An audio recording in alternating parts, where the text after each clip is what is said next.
희망의 소리 애청자 여러분 평안하셨습니까? 오늘도 위로자 되시는 하나님의 손길이 여러분의 생애에 함께해 주시기를 기도드립니다. 저는 김인환 목사입니다. 오늘 여러분들과 함께 나눌 은혜의 말씀은 히브리서 11장 13절에서 16절입니다. 이 사람들은 다 믿음을 따라 죽었으며 약속을 받지 못하였으되 그것들을 멀리서 보고 환영하며 또 땅에서는 외국인과 나그네로라 증거하였으니 이같이 말하는 자들은 본향 찾는 것을 나타냄이라. 저희가 나온 바 본향을 생각하였다면 돌아갈 기회가 있었으려니와 저희가 이제는 더 나은 본향을 사모하니 곧 하늘에 있는 것이라. 그러므로 하나님이 저희 하나님이라 일컬음 받으심을 부끄러워 아니하시고 저희를 위하여 한 성을 예비하셨느니라. 더 나은 본향을 사모하며 라는 제목으로 말씀을 드리고자 합니다. 인간의 욕구 중에는 더 나은 것을 추구하고자 하는 성향이 있습니다. 오늘에 만족하며 적당히 살아가는 것이 아니고 날마다 더 나은 것을 추구하며 더 많은 것들을 얻고 누리고자 노력합니다. 아마 생존 경쟁의 이유도 남보다 더 좋고 많은 것들을 소유하기 위하여 하는지도 모릅니다. 이렇듯 인간사에 있어서도 그렇지만 믿음의 생활에 있어서도 마찬가지라고 생각합니다. 성경에 등장하는 믿음의 조상들은 이 세상에 만족하지 않고 더 나은 본향을 얻기 위하여 자신의 모든 것을 희생하며 살았습니다. 오직 그들의 목표는 더 나은 본향을 가는 것이었습니다. 우리의 신앙 선배들은 이 땅에 살면서 더 나은 본향을 얻고자 어떻게 살았을까요? 한 가난한 과부가 불치병에 걸려 병원에 입원하게 되었습니다. 그녀의 친절한 친구들은 그의 작은 아들을 데려가서 함께 살았는데 그들은 그 소년을 모든 면에서 친자식 이상으로 대우했습니다. 그런데 어느 날 그 아이는 너의 집은 어디니? 라는 질문을 받게 되었습니다. 그 소녀는 나는 여기저기서 살아요. 하지만 나의 집은 엄마가 있는 곳이에요. 라고 대답했다고 합니다. 여러분들의 집은 어디인가요? 여러분이 영원히 살 곳은 어디입니까? 오늘 본문을 통하여 해답을 찾고자 합니다. 믿음의 사람들은 일생 동안 외국인 혹은 나그네로서 생활했습니다. 외국인이란 고대 사회에서는 괴로운 입장에 놓이게 되며 증오와 경멸의 대상이었습니다. 음식을 먹어도 외국인석을 따로 지정했습니다. 차별을 받은 것이지요. 성경의 믿음의 사람들은 일생 동안을 살아가면서 인간 사회로부터 눈밖에 난 존재들로 살아야 했던 것입니다. 나그네는 어떤 사람입니까? 유숙자이며 지금 있는 곳에는 자기 집이 없는 사람입니다. 여기저기 발 닿는 대로 이동하며 살아가는 사람을 말합니다. 그야말로 정처 없이 떠돌아다니는 부평초와 같은 인생인 것입니다. 이처럼 우리의 믿음의 조상들은 이 땅 위에서 살아가는 삶을 외국인과 나그네처럼 살았던 것입니다. 창세기 47장 8절 9절에 보면 바로가 야곱에게 묻되 내 연세가 얼마뇨? 야곱이 바로에게 고하되 내 나그네 길의 세월이 130년이니이다. 나의 연세가 얼마 못되니 우리 조상의 나그네 길의 세월에 미치지 못하나 험악한 세월을 보내었나이다 하고 라고 기록하고 있습니다. 믿음의 조상들은 이 세상에 머무르려고 했던 것이 아니고 정착하려 했던 것도 아닙니다. 본향을 향하여 가는데 거쳐가는 길이라고 생각했던 것입니다. 이 세상은 교량이다. 현명한 자는 그 다리를 건너지만 그 다리 위에 자기 집을 세우지는 않는다라는 말이 있습니다. 그리스도인이라면 자기 스스로가 영원한 곳을 향해서 가는 여행자라고 생각하여야 하는 것입니다. 여러분도 이 세상을 살아가면서 나그네 또는 외국인이라 생각하며 살아가고 있습니까? 그렇게 살아간다면 그 이유가 무엇 때문입니까? 내가 태어난 고향을 떠나서인가요? 남들처럼 그럴듯한 집 한 채도 갖지 못한 것 때문인가요? 살아가기가 너무 힘들어서인가요? 아니면 본향이 그리워서인가요? 그들은 고난 가운데서도 자신들이 간직한 소망을 잃지 않았습니다. 소망을 이루는 데는 오랜 세월이 흐를 수 있습니다. 그렇다 해도 그들의 소망의 빛은 꺼질 줄 몰랐습니다.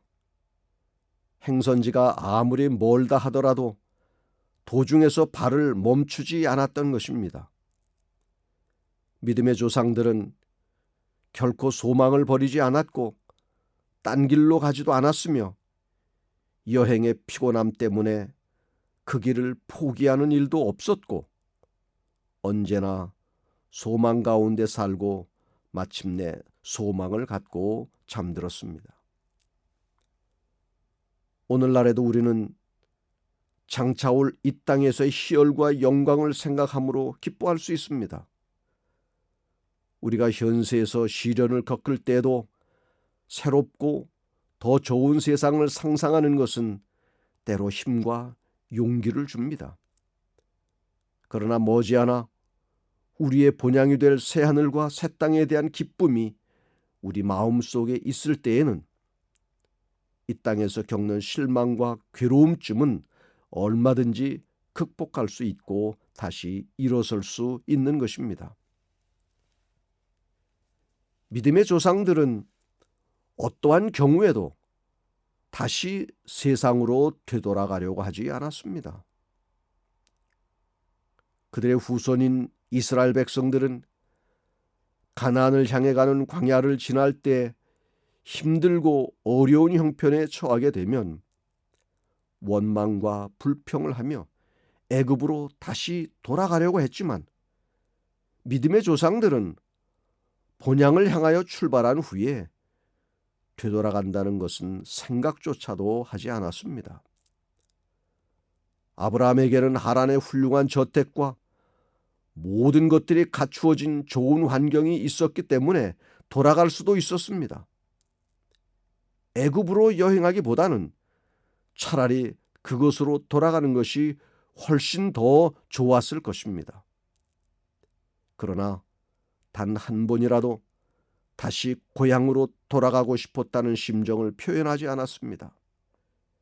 계속해서 가나안 땅을 향해 출발했으며 결코 뒤를 돌아보려고 하지 않았던 것입니다. 우리 중에 때로 세상으로 되돌아가고 싶은 충동을 느끼며 사는 분들은 혹시 없으신가요? 있다면 매우 슬픈 일입니다. 좀 더 노력하고 좀 더 기다리고 조금만 더 참으면 우리의 본향에 다다르게 될 것입니다.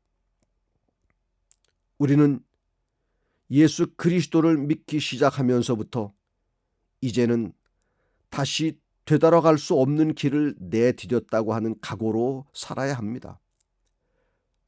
수틀리면 세상으로 다시 돌아간다고 하는 생각을 하는 것은 아직 신앙이 성숙하지 못한 연고인 것입니다.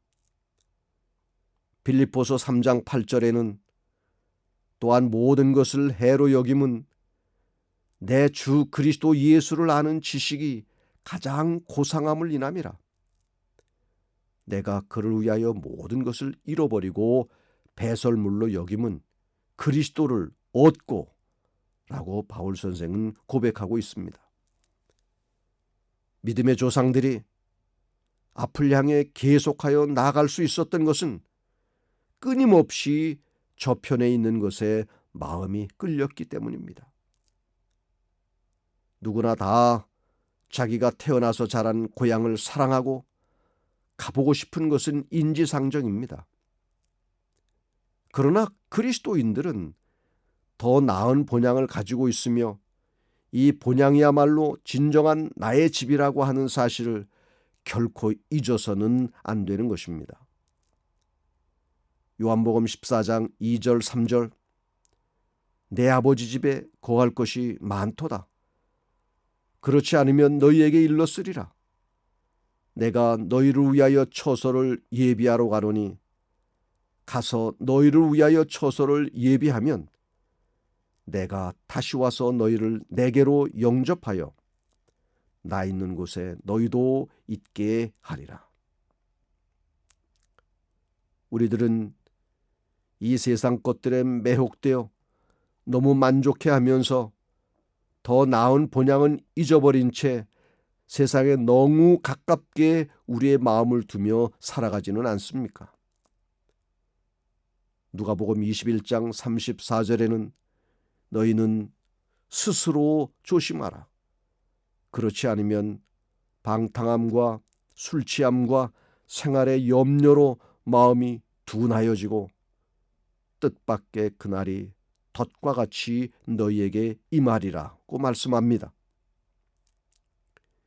일생을 마구간의 걸음 속에서 지낸 어떤 노인에게 이렇게 물어보았습니다. 그러한 생활이 이제 실증이 날 때도 되지 않았습니까?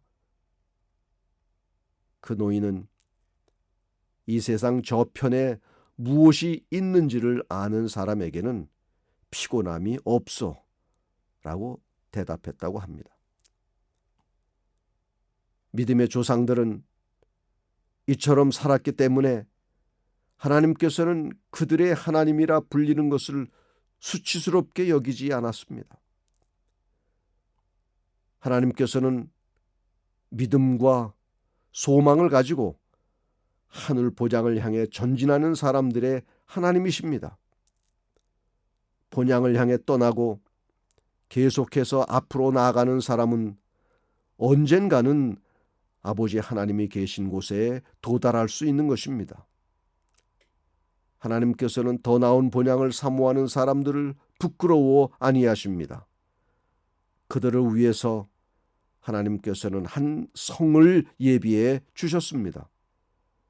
믿음의 조상들은 기초 없는 천막 생활로 이곳저곳을 유랑했지만 하나님께서는 기초가 튼튼한 한 성을 영구적으로 그들에게 주시겠다고 약속하셨습니다.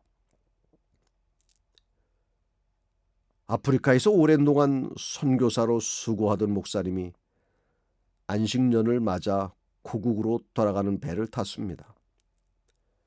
그 배에는 미국의 윌슨 대통령이 아프리카에서 사냥을 즐기고 돌아가는 길이었습니다. 고국 땅이 가까울수록 선교사는 몇 년 만에 돌아오는 고국이기에 마음이 설레었습니다. 누가 나를 맞이하며 반가워할까? 배가 부두에 닿자 밴드가 울리며 환영 인파가 굉장하였습니다. 선교사는 자기를 맞이하는 환영 인파인 줄 알고 눈물을 글썽였습니다. 그러나 알고 보니 대통령을 보기 위한 인파였습니다. 선교사는 크게 실망했습니다. 자기를 맞아주는 사람은 한 사람도 없었던 것입니다. 어깨를 축 늘어뜨리고 고향을 향했습니다. 그는 걸어가면서 선교사가 된 것이 후회스러웠습니다. 그때 하늘에서 음성이 들려왔습니다. 왜 실망하느냐? 이것은 너의 본향이 아니다. 내 본향은 하늘이다. 내가 본향에 오는 날 내가 천천만만의 천사들로 너를 반기며 맞아주겠다. 그는 고향으로 가는 걸음을 멈추고 하나님께 회개 기도를 드린 다음 즉시 돌이켜 아프리카로 다시 돌아갔습니다. 거기서 그의 일생을 마쳤습니다. 복음교육자 199페이지에는 우리는 이 땅에서 더 나은 본향 곧 하늘에 있는 것을 사모하는 나그네요 외국인임을 잊지 말자라고 기록합니다. 교회중언 9권 286페이지 고통은 하늘의 분위기 속에 존재할 수 없다. 구속받은 자들의 본향에는 눈물이 없고 장례 행렬이 없고 애도의 휘장이 없을 것이다. 우리의 본향은 이런 것입니다. 때로 고통 속에서 고민하며 밤을 지새웠던 이 땅에서의 경험을 우리의 하늘 본향에서는 결코 하지 않을 것입니다. 거기에는 억울함의 눈물도 이별의 눈물도 없을 것입니다. 더 이상의 사별의 아픔도 없습니다. 언제나 기쁨과 행복이 넘치는 것입니다. 거기가 우리의 본향인 것입니다. 우리의 본향은 분명 하늘임을 잊지 마시기를 바랍니다. 잠깐 동안의 이 땅 위에서의 나그네 생활을 잠시 후면 청산하게 될 것입니다. 조금만 더 참고 인내하시기를 바랍니다. 날마다 믿음으로 본향을 바라보며 사모하고 나아가는 성도들이 되시기를 간절히 바랍니다. 히브리서 10장 37절 잠깐 후면 오실 이가 오시리니 지체하지 아니하시리라. 예수님은 반드시 약속을 지키십니다. 그리고 나그네 인생길에서 지친 우리를 하늘 본향으로 데려가기 위하여 이 땅에 다시 오십니다. 기도하겠습니다. 하늘에 계신 우리 아버지 하나님, 나그네와 같은 이 땅에서의 삶에서 우리로 하여금 우리의 본향인 하늘을 바라보며 살게 하여 주시니 감사합니다. 그곳 우리의 본향에 속히 가고 싶습니다. 거기에서 주님을 만나고 주님과 영원히 살고 싶습니다.